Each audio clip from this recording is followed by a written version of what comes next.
نحمده ونصلي على رسوله الكريم اما بعد فاعوذ بالله من الشيطان الرجيم بسم الله الرحمن الرحيم رب اشرح لي صدري ويسر لي امري واحلل عقدة من لساني يفقهوا قولي. میرے دن کا آغاز اور میرے دن کا اختتام کس طرح ہو؟ اللہ کے پسندیدہ طریقے کے مطابق ہو، اور وہ طریقہ یقیناً نبی صلی اللہ علیہ وسلم کا طریقہ ہے. سب سے پہلی چیز جو ہے یا پہلی سنت جو ہے وہ نیند سے بیدار ہونے کے وقت کی سنت ہے، یعنی دن کے آغاز کی سنت، کہ آپ دن کا آغاز کیسے کریں گے، سونے کے بعد اٹھیں گے کیسے. اس میں پہلی بات، نیند سے اٹھتے ہی دونوں ہاتھوں سے چہرے اور آنکھوں کو ملیے تاکہ نیند کا خمار دور ہو جائے. آپ کا طریقہ یہی تھا، دونوں ہاتھوں سے چہرے اور آنکھوں کو کیسے ملیں گے؟ جیسے بچے ملتے ہیں، انگلیوں کے پوروں سے نہیں بلکہ مڈل سے. اب بچوں کا اگر کبھی چھوٹے بالکل انفینٹس جو ہوتے ہیں، اگر ان کو آپ دیکھیں انگلیاں یعنی ہاتھ ملتے چہرے پر، تو وہ پوروں سے نہیں ملیں گے. وہ کس سے کریں گے؟ اس طرح. پوروں سے کیوں نہیں ملنا؟ کیونکہ انسان کے ناخن یا پور جو ہیں یا انگلیوں کے جو اگلے حصے ہیں، ہو سکتا ہے سوتے وقت کسی گندی جگہ پر جا پڑے ہوں، اور پھر وہ گندے ہاتھ اگر آپ صبح سویرے اٹھ کے اپنی آنکھوں کو ملنے میں استعمال کر رہے ہیں تو وہ گندگی آنکھوں میں چلی جائے گی اور نقصان دہ ہوگی. لیکن یعنی انگلیوں کے درمیان سے، اور جس طرح بچے آنکھوں کو ملتے ہیں اس طرح آنکھوں کو ملنا چاہیے. یہ ایک طرح سے ہلکی سی ایکسرسائز ہوتی ہے آنکھوں کی، اور اس سے انسان کو بیدار ہونے میں اور ایکٹیو ہونے میں اور فریش ہونے میں مدد ملتی ہے. دوسری بات، بیدار ہونے یعنی جاگنے کے بعد اور بستر چھوڑنے سے پہلے، یعنی بستر سے اٹھنے سے پہلے، اب یہ یاد رکھنا ہے آپ کو، یہ دعا پڑھیے: الحمدللہ الذی احیانا بعدما اماتنا والیہ النشور.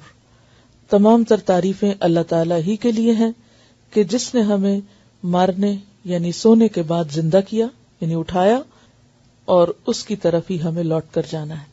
پھر آپ دیکھیے کہ پہلی ہی دعا میں کس چیز کی یاد دہانی ہے؟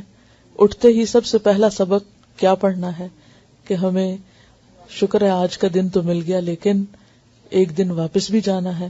اور وہی بات کہ اصل مومن کے نزدیک آخرت کی اہمیت اس زندگی یا اس دنیا سے زیادہ ہے، کیونکہ یہ زندگی ہمارے لیے تھوڑے دن کے لیے، یہ تو ایک کام کرنے کا وقت ہے.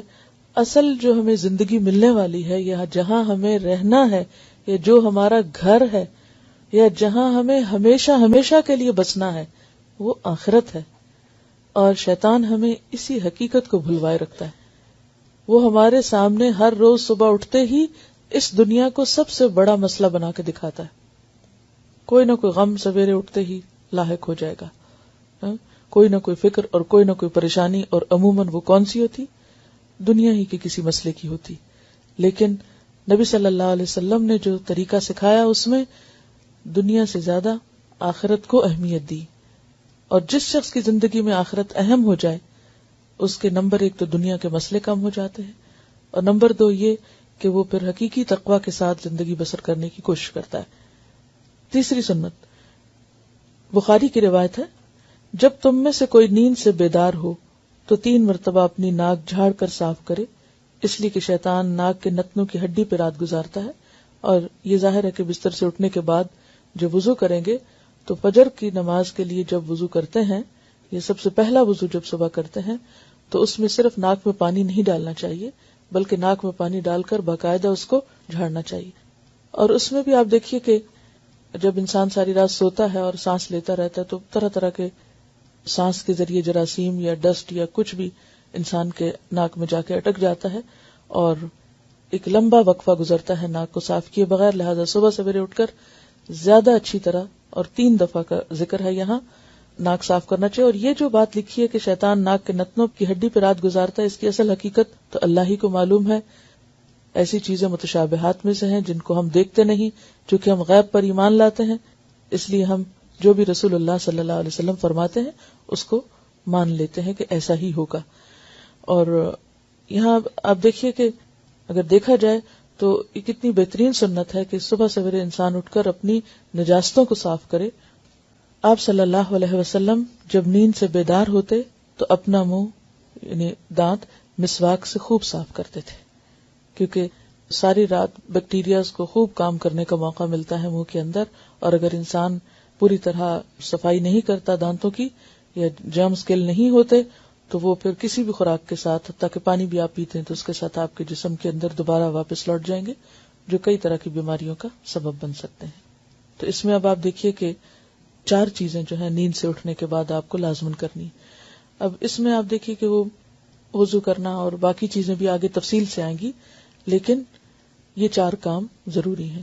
نمبر 1 آنکھوں کی ایکسرسائز، یعنی آنکھیں مل کے اٹھنا۔ نمبر 2 دعا پڑھ کے اٹھنا۔